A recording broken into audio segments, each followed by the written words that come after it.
আসসালামু আলাইকুম। আশা করি আল্লাহর অশেষ রহমতে সবাই ভালো আছেন।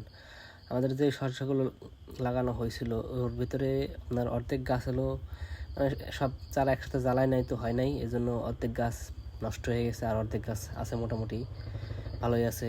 ওই জায়গাতে কিছু ফুল আসছে, ঠিক আছে।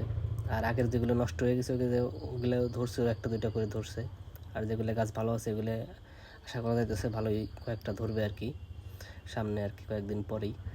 যাই হোক, আমাদের তো টার্গেট ছিল ভালোই, কিন্তু অনেক কারণেই হয় নাই, হয়তো বা আলসামির কারণে কাজগুলো শেষ করা হয় নাই।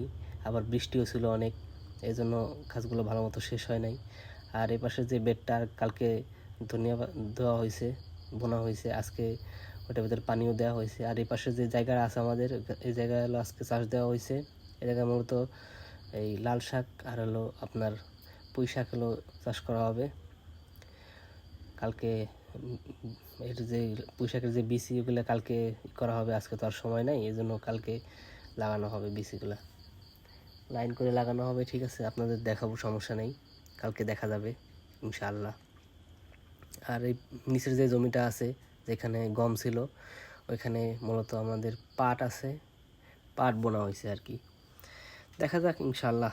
এদিক দিয়ে এই পাশেও ছায়া বেশি, ওই পাশে মানুষের গাছ আছে, এই পাশেও গাছ আছে, দেখা যাক। ছায়া আছে মোটামুটি অনেক বেশি, দেখা যাক ইনশাআল্লাহ কিছু হবে, ভালোই হবে। আর যে শশার কথা বলছিলাম, এই যে একটা দুইটা শশা ধরছে আর কি, মোটামুটি খাওয়া তো যাবে। যাই হোক, বিক্রি করা না গেল, খাওয়া গেলেই হয়েছে আর কি।